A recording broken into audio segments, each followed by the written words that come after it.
Today we're going to be diving into all things electric guitar EQ. So if you're mixing rock, punk, alternative, anything with distorted electric guitars, you're in the right place. We're going to dive into everything related to EQ and electric guitars. Hey, welcome to Dinosaur Dog Studio. If you don't know me, my name is Tyson, and I am a mixing and mastering engineer at Night Owl Music Group. But enough about me. Let's dive into the subject of today, which is electric guitar EQ. So let's dive in. We're going to talk about the problems, and we're going to talk about all the solutions that we can have using EQ with our electric guitars. The first thing we're going to cover is all the problems with electrics, and so this is basically everything I'm going to be covering inside of this training today. So the first problem with electrics is that they are all weak to ground type Pokemon. All right, that was a bad joke, I'm sorry. The first one is lack of meat in the low end of the guitars. The next one is having hollow or muddy sounding guitars, because these are very much related. We'll go over that. Lack of aggressiveness with your guitars. And then having guitars that are either too harsh or too dull. And then the last one is the real art of guitar EQ when it comes to not just getting the right tone for your guitars, but actually putting them in the context of a real mix. So we'll dive into that also. So the first thing that we're going to be diving into is the lack of meat in the low end. And so the fundamental of the guitar is generally around that 100 hertz-ish range. I'll see a lot of my students high-passing their guitars way too much because they want to get it out of the low end. They want to get it out of the kick and the basses way, which is great. It's a great goal. However, just by high-passing it entirely, you can actually cut off that fundamental of the guitar, and then your guitar is going to sound really weak because it has no meat in that low end. So let's dive into the DAW here really quick. And I wanted to show you what that feels like when you actually are cutting off the fundamental of the guitar. Because you can hear that's the fundamental right around that kind of 100 hertz range. And while there is some just resonance here around the 80 hertz range that really isn't needed with the guitar, so we could probably cut that out. But when it comes to the fundamental, I don't really want to cut it out. So I'm going to go up to that point, but no higher.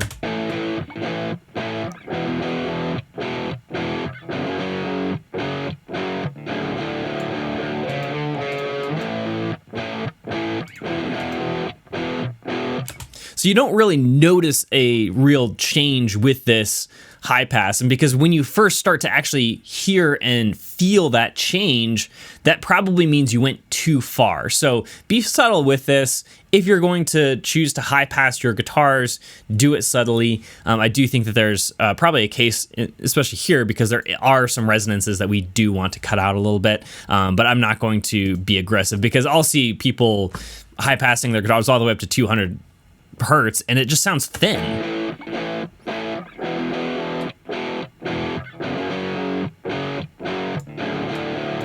In the final master, you'll just feel those guitars just sound thin and weak. So that was meat in the low end. The next one we're going to be covering is having hollow or muddy sounding guitars. So this is going to be in this mid-range here. So between about 250 and 700 hertz-ish range is the real body of the guitar. And so when we're looking at this range, we can either have too much or too little of it. And what that's going to end up with is if we have too little of a body, we're going to end up with a very hollow sounding guitar.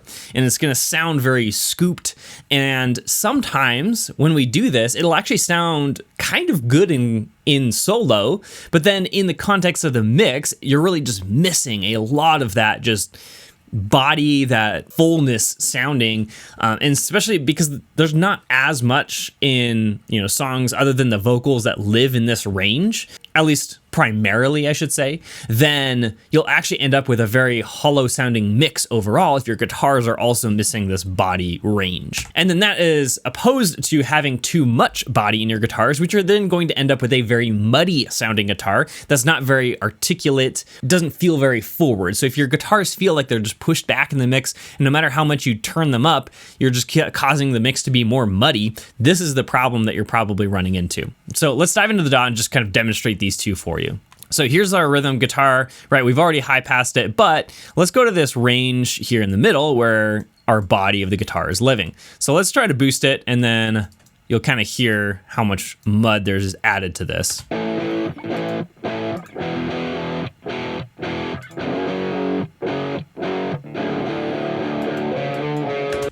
All right, so that's too much. Here's too little. You might actually like this character in solo. The overall mix is going to lack some of this meat in mid-range if your guitars are lacking the body as well.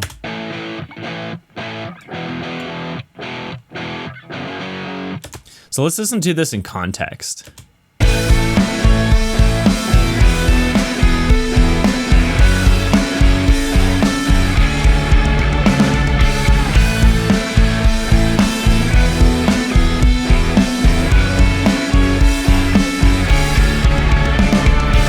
So again, this might actually sound good in solo, but definitely does not sound very good in the context of the entire mix. And our mix just sounds really hollow when that character is present with your guitars. So you'll actually find you might be boosting here once in a while if your guitars are lacking that body. This is a very, very common thing that I see with late beginning to early intermediate mixing engineers, where they're starting to just figure out that there's a lot of mud in this range, so they just start cutting it out of everything, including the guitars, which again is a massive mistake if your guitars are lacking this body. All right, so the next one is lack of aggressiveness. So the lack of aggressiveness lives in this kind of 1 to 4K range. And so in this aggressiveness range, right, this is going to be the forwardness of the guitar. And so if your guitars are too aggressive, you probably need to back off this range a little bit. But most of the time, in my experience with your guitars, you're actually going to be lacking a lot of this aggressiveness in your guitars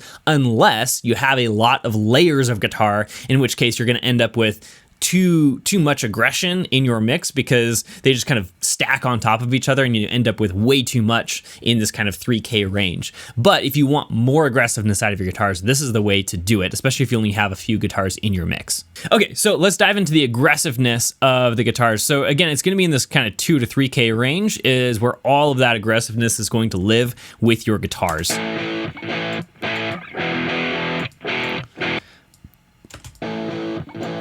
So if your guitars sound really dead, probably lacking some of that 2K range.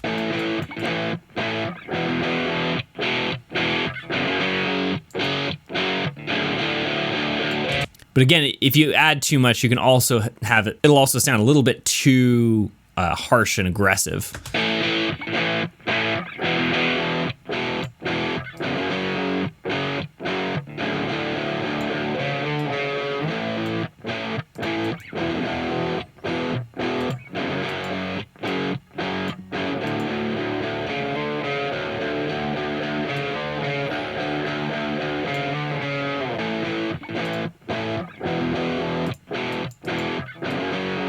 So I think these guitars definitely could use a little bit more aggression here. I'm going to back the mid-range off a little bit here, and we should be good there.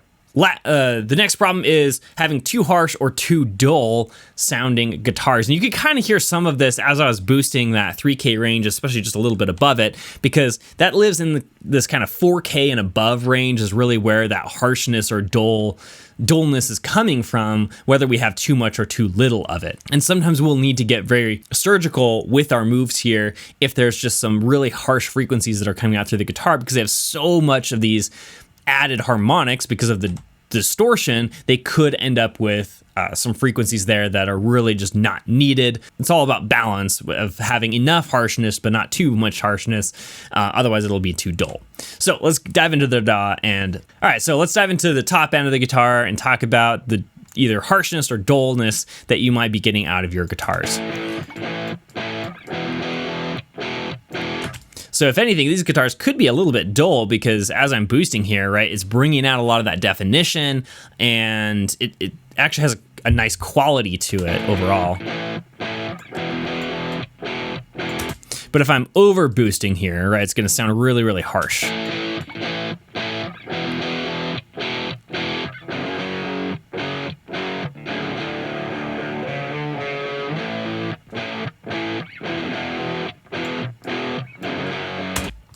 All right, and so this guitar is sounding pretty good. A lot of times too, just a little bonus here, you might end up with a lot of harshness in this kind of 10K and up range. And that's really not necessary for the guitar. There's going to be a lot of cymbals there and other things living in that range. So sometimes you'll find out a low pass here can do you some good with your guitars.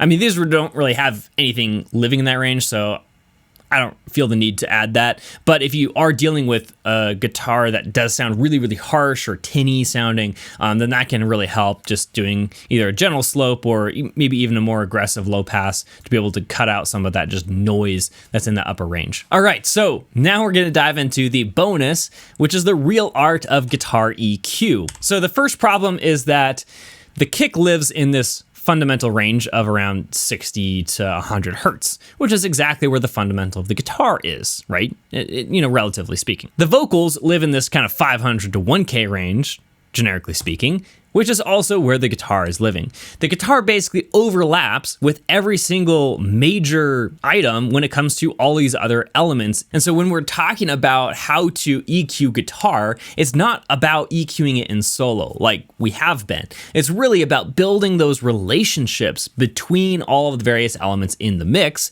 so that the guitar can fill in where all the other elements are lacking, or getting the guitar out of the way for those other elements to live. So let's dive into this mix, and we're actually going to EQ all of the guitars in this mix because we're also dealing with a whole bunch of guitars in this mix, not just rhythm guitars, but we have other lead guitars and additional lead parts that we're going to have to also somehow fit into this mix where they're all overlapping like crazy. So we're going to create some real clarity in our mix through this next step, and also really figure out where our guitars should be living when it comes to these other elements also. Let's dive in here. So here's our generic EQ curve that we already came up with our rhythm guitars, but let's talk about the other elements in the mix as well. All right, so the first thing I'm going to do is I'm going to strategically go through the mix and identify what the guitar is actually hiding or masking, and then I'm going to apply strategic EQ moves to fit everything in exactly the way that I want it to. Okay, so the first thing is I'm just going to start at the bottom of the frequency spectrum and then move up. So I'm going to start with the kick and the bass, and so let's solo those really quick and also pull up our multimeter here so we can kind of see where everything is living. Make this smallerized. So let's listen to the bass and the kick drum.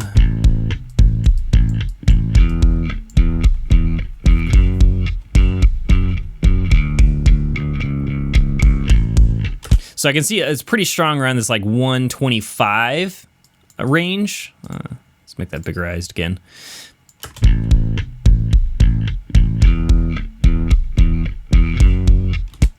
But so that's one range that I'm probably going to want to watch out for with my electrics. And so with these, let's just add a new EQ here.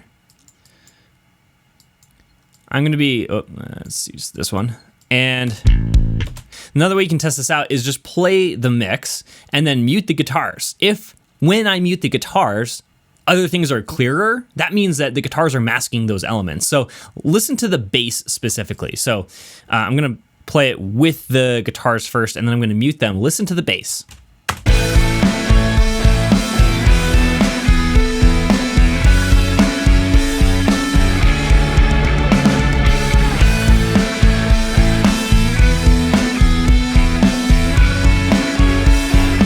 So you can tell how much clearer that bass is when I start, when I mute these guitars. That means that there is some masking going on. And while you can't control that 100%, we can definitely get way closer to creating some clarity in the mix by reducing that masking. With our electrics, it's really going to be in this range down here where it's covering up the guitars mostly, or the bass, excuse me. And so that's the range we're going to be focusing on.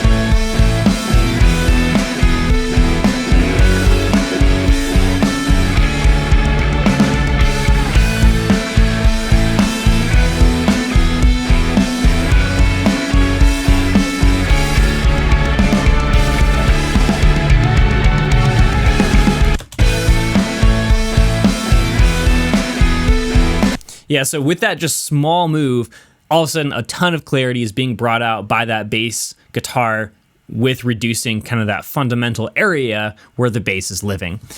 So let's dive into the lead guitars as well here. First thing is we want to figure out where they're living inside of the mix in general.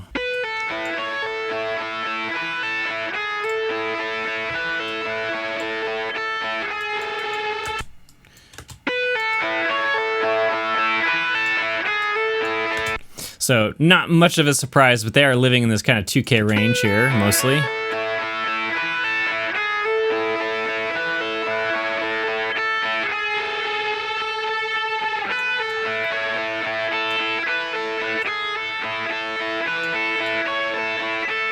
So I'm gonna try 2.2. There's also some, again, low end here.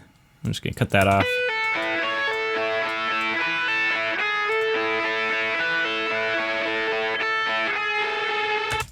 We'll try that. And then we also have this solo lead as well. So let's see what that thing's doing.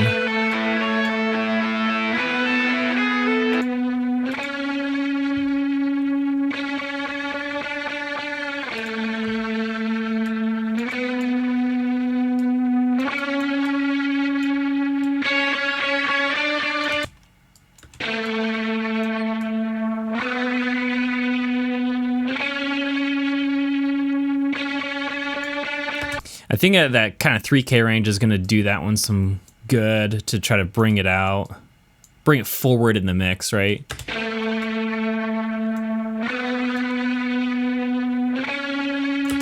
And so I'm going to do a quick pocket here and reduce that 2.2K range just a little bit.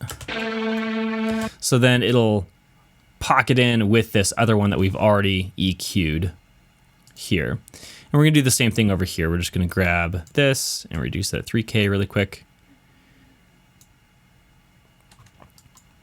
Not making huge moves, just a couple decibels is plenty here.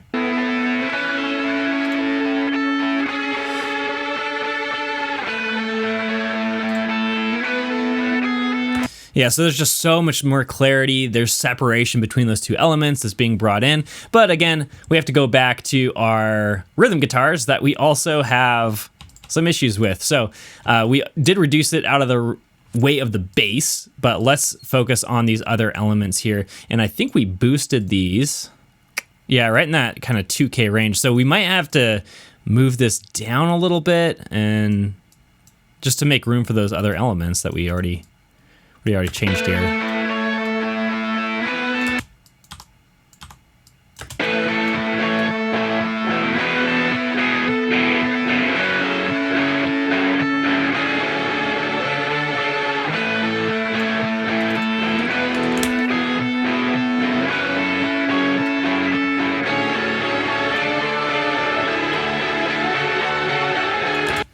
Okay, so I like that kind of 4.5K still, but I'm gonna go to the bus here.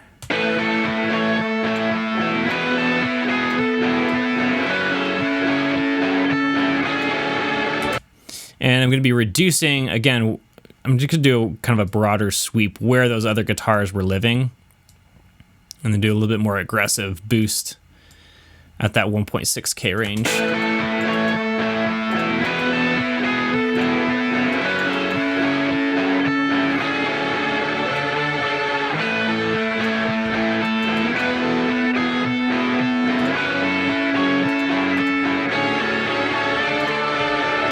All right, so here is before. Here's after. So all these guitars have their own little tiny space. Even though they're relatively close to each other and where I'm boosting them, we've just created that little bit of separation between all of them. Let's listen to it in context with the entire mix now. So here's without any EQ.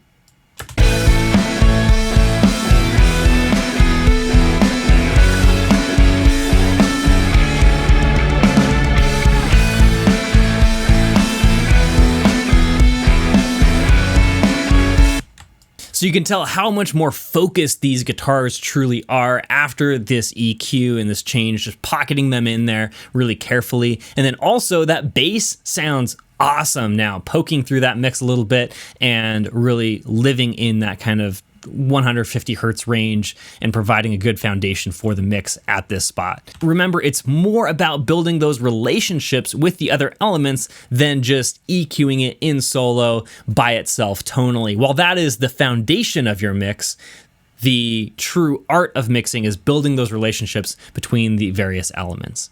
All right, and if you're interested, there is a free guide. It is the Instrument Equalization Guide. This goes through all of the tonal EQs for all of the common instruments that you'll find inside of rock mixes, rock, punk, alternative, anything along those lines. So you can find that in the description of this video if you're interested in picking that up. Again, it's totally free for watching this video. And then also, if you want to learn my entire process of mixing objectively professional mixes, you can find a link to the book down below as well. So can't wait for you to dive into that, and I'll see you on the inside. If not, I'll catch you in the next video.